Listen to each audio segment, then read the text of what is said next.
욥기 38장. 그때에 주님께서 욥에게 폭풍이 몰아치는 가운데서 대답하셨다.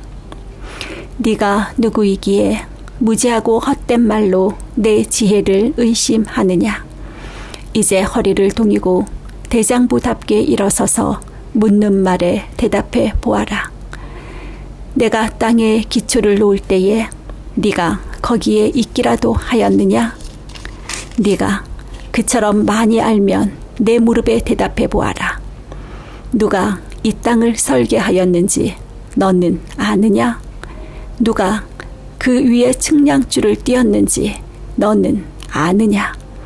무엇이 땅을 버티는 기둥을 잡고 있느냐?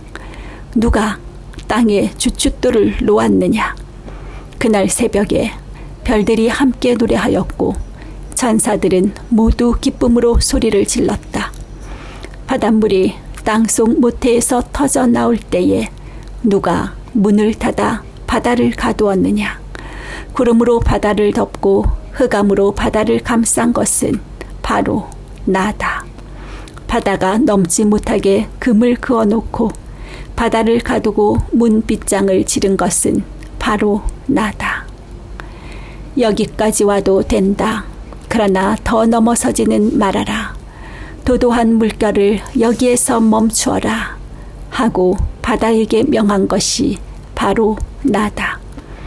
네가 지금까지 살아오면서 네가 아침에게 명령하여 동이 트게 해본 일이 있느냐? 새벽에게 명령하여 새벽이 제자리를 지키게 한 일이 있느냐? 또 새벽에게 명령하여 땅을 옷깃 휘어 잡듯이 거머쥐고 마구 흔들어서 악한 자들을 털어내게 한 일이 있느냐? 대낮의 광명은 언덕과 계곡을 옷의 주름처럼 도판에 찍은 도장처럼 뚜렷하게 보이게 한다. 대낮의 광명은 너무나도 밝아서 악한 자들의 폭행을 훤히 밝힌다. 바닷속 깊은 곳에 있는 물 군원에까지 들어가 보았느냐? 그 밑바닥 깊은 곳을 거닐어 본 일이 있느냐? 죽은 자가 들어가는 문을 들여다 본 일이 있느냐? 그 죽음의 그늘이 드리운 문을 본 일이 있느냐? 세상이 얼마나 큰지 짐작이나 할 수 있겠느냐? 이 모든 것을 알고 있다면 어디 네 말 한번 들어보자. 빛이 어디에서 오는지 아느냐? 어둠의 군원이 어디에 있는지 아느냐? 빛과 어둠이 있는 그곳이 얼마나 먼 곳에 있는지 그곳을 보여줄 수 있느냐? 빛과 어둠이 있는 그곳에 이르는 길을 아느냐? 알고 말고 너는 알 것이다. 내가 이 세상을 만들 때부터 지금까지 네가 살아왔고 내가 세상 만드는 것을 네가 보았다면 네가 오죽이나 잘 알겠느냐? 눈을 쌓아둔 창고에 들어간 일이 있느냐? 우박 창고를 들여다본 일이 있느냐? 이것들은 내가 환란이 생겼을 때에 쓰려고 간직해 두었고 전쟁할 때에 쓰려고 준비해 두었다. 해가 뜨는 곳에 가 본 적이 있느냐? 동풍이 불어오는 그 시발점에 가 본 적이 있느냐? 쏟아진 폭우가 시내가 되어서 흐르도록 개울을 낸 이가 누구냐? 천둥과 번개가 가는 길을 낸 이가 누구냐? 바람이 없는 땅, 인기척이 없는 광야에 비를 내리는 이가 누구냐? 메마른 거친 땅을 적시며 굳은 땅에서 풀이 돋아나게 하는 이는 누구냐? 비에게 아버지가 있느냐? 누가 이슬 방울을 낳기라도 하였느냐? 얼음은 어느 모태에서 나왔으며 하늘에서 내리는 서리는 누가 낳았느냐? 물을 돌같이 굳게 얼리는 이 바다의 수면도 물을 돌같이 굳게 얼리는 이 바다의 수면도 얼게 하는 이가 누구냐? 네가 북두칠성의 벌떼를 한데 묶을 수 있으며 오리온 성자를 묶은 띠를 풀 수 있느냐? 네가 철을 따라서 성자들을 이끌어낼 수 있으며 큰 곰자리와 그 별대를 인도하여 낼 수 있느냐? 하늘을 다스리는 질서가 무엇인지 아느냐? 또 그런 법칙을 땅에 적용할 수 있느냐? 네 소리를 높여서 구름에까지 명령을 내릴 수 있느냐? 구름에게 명령하여 너를 흠뻑 적시게 할 수 있느냐? 번개를 내보내어 번쩍이게 할 수 있느냐? 그 번개가 네게로 와서 우리는 명령만 기다립니다 하고 말하느냐? 강물이 범람할 것이라고 알리는 따오기에게 나일강이 넘칠 것이라고 말해주는 이가 누구냐? 비가 오기 전에 우는 술탁에게 비가 온다고 말해주는 이가 누구냐? 누가 구름을 셀 만큼 지혜로우냐? 누가 하늘의 물주머니를 기울여서 비를 내리고 누가 지혜로워서 티끌을 진흙덩이로 만들고 그 진흙덩이들을 서로 달라붙게 할 수 있느냐? 네가 사자의 먹이를 계속하여 댈 수 있느냐? 굶주린 사자 새끼들의 식욕을 채워줄 수 있느냐? 그것들은 언제나 굴 속에 웅크리고 있거나 드러나지 않은 곳에 숨어 있다가 덮친다. 까마귀 떼가 먹이가 없어서 헤맬 때에 그 새끼들이 나에게 먹이를 달라고 조를 때에 그 까마귀 떼에게 먹이를 마련하여 주는 이가 누구냐? 39장. 너는 산에 사는 염소가 언제 새끼를 치는지 아느냐? 들사슴 새끼를 낳는 것을 본 일이 있느냐? 들사슴이 몇 달 만에 만삭이 됐는지 아느냐? 언제 새끼를 낳는지 아느냐? 언제 굽으려서 새끼를 낳는지를 아느냐? 낳은 새끼를 언제 광야에다가 풀어놓는지를 아느냐? 그 새끼들은 튼튼하게 자라나면 어미 곁을 떠나가서 다시 돌아오지 않는다. 누가 들나귀를 놓아주어서 자유롭게 해주었느냐? 누가 날쌘 나귀에게 메인줄을 풀어주어서 마음대로 뛰놀게 하였느냐? 들판을 집으로 삼게 하고 소금기 있는 땅을 살 곳으로 삼게 한 것은 바로 나다. 들나귀가 시끄러운 성읍에서 멀리 떨어져 있으므로 아무도 들나귀를 길들이지 못하고 일을 시키지도 못한다. 산은 들나귀가 마음껏 풀을 뜯는 초장이다. 푸른 들나귀가 찾는 먹이다. 들소가 네 일을 거들어 주겠느냐? 들소가 네 외양간에서 잠을 자겠느냐? 네가 들소에게 쟁기를 메어주어서 밭을 갈게 할 수 있느냐? 들소들이 네 말을 따라서 밭을 갈겠느냐? 들소가 힘이 센 것은 사실이지만 네가 하기 힘든 일을 들소에게 맡길 수 있겠느냐? 들소가 심은 것을 거두어 들여서 타작 마당에 쌓아 줄 것 같으냐? 타조가 날개를 재빠르게 치기는 하지만 황새처럼 날지는 못한다. 타조가 땅바닥에다가 알을 낳는 것은 흙이 그 알을 따스하게 해주기를 바라기 때문이다. 그러나 그 알이 발에 밟혀서 깨어질 수 있음을 알지 못한다. 들짐승이 그 알을 짓밟을 수도 있음을 알지 못한다. 타조는 알을 거칠게 다루기를 마치 지가 알을 낳은 알이 아닌 것 같이 하고 알을 낳는 일이 헛수고가 되지는 않을까 하고 걱정도 하지 못하니 이것은 나 하나님이 타조를 어리석은 짐승으로 만들고 지혜를 주지 않았기 때문이다. 그러나 타조가 한번 날개를 치면서 달리기만 하면 말이나 말 탄 사람쯤은 우습게 여긴다. 욥은 대답해 보아라. 말에게 강한 힘을 준 것은 너냐? 그 목에 흩날리는 갈기를 달아준 것이 너냐? 네가 말을 메뚜기처럼 뛰게 만들었느냐? 사람을 두렵게 하는 그 위세당당한 콧소리를 네가 만들어 주었느냐?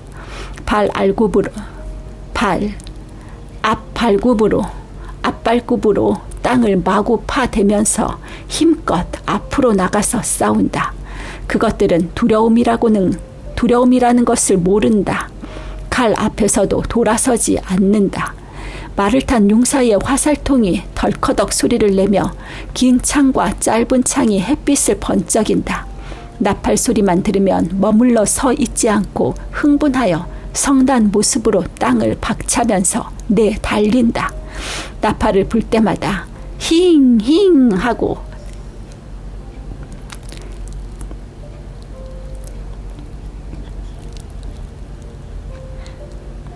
꽃김을 뿜으며 멀리서 벌어지는 전쟁 냄새를 맡고 멀리서도 지휘관들의 호령과 고함 소리를 듣는다. 매가 높이 솟아올라서 남쪽으로 날개를 펴고 날아가는 것이 네게서 배운 것이냐? 독수리가 하늘 높이 떠서 높은 곳에 보금자리를 만드는 것이 네 명령을 따른 것이냐? 독수리는 바위에 집을 짓고 거기에서 자고 험한 바위와 요새 위에 살면서 거기에서 먹이를 살핀다. 그의 눈은 멀리서도 먹이를 알아본다. 독수리 새끼는 피를 빨아먹고 산다. 주검이 있는 곳에 독수리가 있다. 40장. 주님께서 또 욥에게 말씀하셨다. 전능한 하나님과 다투는 욥아, 네가 나를 꾸짖을 셈이냐? 네가 나를 비난하니 어디 나에게 대답해 보아라. 그때의 욥이 주님께 대답하였다. 저는 비천한 사람입니다. 제가 무엇이라고 감히 주님께 대답할 수 있겠습니까? 다만 손으로 입을 막을 뿐입니다. 이미 말을 너무 많이 했습니다. 더 할 말이 없습니다. 그러자 주님께서 폭풍 가운데서 다시 말씀하셨다. 이제 허리를 동이고 대장부답게 일어서서 내가 묻는 말에 대답하여라. 아직도 너는 내 판결을 비난하려느냐? 네가 자신을 옳다고 하려고 내게 잘못을 덮어 씌우려느냐? 네 팔이 하나님의 팔만큼 힘이 있느냐? 네가 하나님처럼 천둥소리 같은 우렁찬 소리를 낼 수 있느냐? 어디 한번 위엄과 존귀를 갖추고 영광과 영화를 갖추고 교만한 자들을 노려보며 네 끓어오르는 분노를 그들에게 쏟아내고 그들의 기백을 꺾어 보아라. 모든 교만한 자를 살펴서 그들을 비천하게 하고 악한 자들을 그 서 있는 자리에서 짓밟아서 모두 땅에 묻어 보아라. 모두 얼굴을 천으로 감아서 무덤에 뉘어 보아라. 그렇게만 할 수 있다면 나는 너를 찬양하고 네가 승리하였다는 것을 내가 인정하겠다. 베헤못을 보아라. 내가 너를 만든 것처럼 그것도 내가 만들었다. 그것이 소처럼 풀을 뜯지만 허리에서 나오는 저 억센 힘과 배에서 뻗쳐나오는 저 놀라운 기운을 보아라. 꼬리는 백항목처럼 뻗고 넓적다리는 힘줄로 단단하게 감쌌다. 뼈대는 노처럼 강하고 갈비뼈는 쇠빗장과 같다. 그것은 내가 만든 피조물 가운데에서 으뜸가는 것, 내 무기를 들고 다니라고 만든 것이다. 모든 들짐승이 즐겁게 뛰노는 푸른 산에서 자라는 푸른푸른 그것의 먹이다. 그것은 연꽃잎 아래에 눕고 갈대밭 그늘진 곳에서 곳이나 늪 속에다가 몸을 숨긴다. 연꽃잎 그늘이 그것을 가리고 냇가의 버드나무들이 그것을 둘러싼다. 강물이 넘쳐도 놀라지 않으며 요단강에 물이 불어서 입에 차도 태연하다. 누가 그것의 눈을 감겨서 잡을 수 있으며 누가 그 코의 갈고리를 깰 수 있느냐? 41장. 네가 낚시로 리워 야단을 낚을 수 있으며 끈으로 그 혀를 맬 수 있느냐? 그 코를 줄로 깰 수 있으며 갈고리로 그 턱을 깰 수 있느냐? 그것이 네게 살려달라고 외언할 것 같으냐? 그것이 네게 자비를 베풀어 달라고 빌 것 같으냐? 그것이 너와 언약을 맺기라도 하여 영원히 네 종이 되겠다고 약속이라도 할 것 같으냐? 네가 그것을 새처럼 길들여서 데리고 놀 수 있겠으며 또 그것을 끈으로 메어서 여종들의 놀이개로 삼을 수 있겠느냐? 어부들이 그것을 가지고 흥정하고 그것을 토막내어 상인들에게 팔 수 있겠느냐? 네가 창으로 그것의 가죽을 꿰뚫을 수 있으며 작살로 그 머리를 찌를 수 있겠느냐? 손으로 한번 만져만 보아도 그것과 싸울 생각은 못할 것이다. 리워야단을 보는 사람은 쳐다보기만 해도 기가 꺾이고 땅에 고꾸라진다. 그것이 흥분하면 얼마나 난폭하겠느냐? 누가 그것과 맞서겠느냐? 그것에게 덤벼들고 그 어느 누가 무사하겠느냐? 이 세상에는 그럴 사람이 없다. 리워야단의 다리 이야기를 어찌 빼놓을 수 있겠느냐? 그 용맹을 어찌 말하지 않을 수 있겠느냐? 그 늠름한 체구를 어찌 말하지 않고 지나겠느냐? 누가 그것의 가죽을 벗길 수 있겠느냐? 누가 두 겹 갑옷 같은 비늘 사이를 뚫을 수 있겠느냐? 누가 그것의 턱을 벌릴 수 있겠느냐? 빙 둘러 돋아있는 이빨은 보기만 해도 소름이 끼친다. 등 비늘은 그것이 자랑할 만한 것, 빽빽하게 짜여 있어서 돌처럼 단단하다. 그 비늘 하나하나가 서로 이어 있어서 그 틈으로는 바람도 들어가지 못한다. 비늘이 서로 연결되어 꽉 달라붙어서 그 얽힌 데가 떨어지지도 않는다. 재채기를 하면 불빛이 번쩍거리고 눈을 뜨면 그 눈꺼풀이 치켜 올라가는 모양이 동이 트는 것과 같다. 입에서는 횃불이 나오고 불똥이 튄다. 콧구멍에서 펑펑 쏟아지는 연기는 끓는 가마 밑에서 타는 갈대 연기와 같다. 그 숨결은 숯불을 피울 만하고 입에서는 불꽃이 나온다. 목에는 억센 힘이 들어있어서 보는 사람마다 겁에 질리고 만다. 살갗은 쇠로 입힌 듯이 약한 곳이 전혀 없다. 심장이 돌처럼 단단하니 그 단단하기가 맷돌 아래짝과 같다. 일어나기만 하면 아무리 힘센 자도 벌벌 떨며 그 몸부림치는 소리에 기가 꺾인다. 칼을 들이댄다 하여도 소용이 없고 창이나 화살이나 표창도 맥을 쓰지 못한다. 쇠도 지푸라기로 여기고 노은 썩은 나무 정도로 생각하니 그것을 쏘아서 도망치게 할 화살도 없고 무림 맷돌도 아예 바람에 날리는 겨와 같다. 몸뚱이에는 지푸라기쯤이로 생각하며 몽둥이는 지푸라기쯤으로 생각하며 창이 날아오는 소리에는 코웃음만 친다. 백가죽은 날카로운 질그릇 조각과 같아서 타작기가 핥힌 진흙바닥처럼 지나간 흔적을 남긴다. 물에 뛰어들면 깊은 물을 가마솥의 물처럼 끓게 하고 바다를 기름가마처럼 휘젓는다. 한번 지나가면 그 자취가 번쩍번쩍 빛을 내니 깊은 바다가 백발을 휘날리는 것처럼 보인다. 땅 위에는 그것과 겨룰 만한 것이 없으며 그것은 처음부터 겁이 없는 것으로 지음을 받았다. 모든 교만한 것들을 우습게 보고 그 거만한 모든 것 앞에서 왕노릇을 한다. 42장. 욥이 주님께 대답하였다. 주님께서는 못하시는 일이 없으시다는 것을 이제 저는 알았습니다. 주님의 계획은 어김없이 이루어진다는 것도 저는 깨달았습니다. 잘 알지도 못하면서 감히 주님의 뜻을 흐려놓으려 한 자가 바로 저입니다.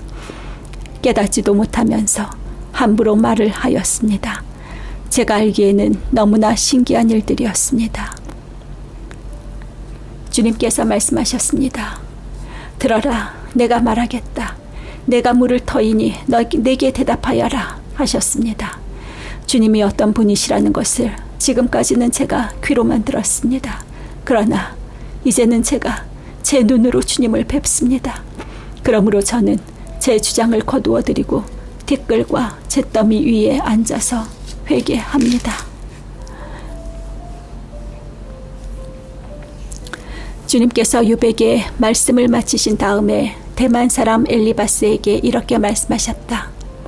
내가 너와 네 두 친구에게 분노한 것은 너희가 나를 두고 말을 할 때에 내 종 욥처럼 옳게 말하지 아니하였기 때문이다. 그러므로 이제 너희는 수송아지 7마리와 순양 7마리를 마련하여 내 종 욥에게 가지고 가서 너희가 용서받을 수 있도록 번제를 드려라. 내 종 욥이 너희를 용서하여 달라고 빌면 내가 그의 기도를 들어줄 것이다. 너희가 나를 두고 말을 할 때에 내 종 욥처럼 옳게 말하지 않고 어리석게 말하였지만 내가 그대로 갚지는 않을 것이다. 그래서 대만 사람 엘리바스와 수아 사람 빌닷과 나아마 사람 소발이 가서 주님께서 그들에게 말씀하신 대로 하니 주님께서 욥의 기도를 들어주셨다. 욥이 주님께 자기 친구들을 용서해 달라고 기도를 드리고 난 다음에 주님께서 욥의 재산을 회복시켜 주셨는데 욥이 이전에 가졌던 모든 것보다 배나 더 돌려주셨다. 그러자 그의 모든 형제와 자매와 전부터 그를 아는 친구들이 다 그를 찾아와 그의 집에서 그와 함께 기뻐하면서 먹고 마셨다. 그들은 주님께서 그들에게 내리신 그 모든 재앙을 생각하면서 그를 동정하기도 하고 또 위로하기도 하였다. 그러면서 그들은 저마다 그에게 돈을 주기도 하고 금 반지를 끼워 주기도 하였다. 주님께서 욥의 말년에 이전보다 더 많은 복을 주셔서 욥이 양을 14,000마리, 낙타를 6,000마리, 소를 1,000결이, 나귀를 1,000마리나 거느리게 하셨다. 그리고 그는 아들 7과 딸 3을 낳았다. 첫째 딸은 여미마, 둘째 딸은 그시야, 셋째 딸은 게렌 합북이라고 불렀다. 땅 위에 어디에서도 욥의 딸들처럼 아리따운 여자를 찾아볼 수 없었다. 더욱이 그들의 아버지는 오라비들에게 준 것과 똑같이 딸들에게도 유산을 물려주었다. 그 뒤에 욥은 140년을 살면서 그의 아들과 손자 4대를 보았다. 욥은 이렇게 오래 살다가 세상을 떠났다.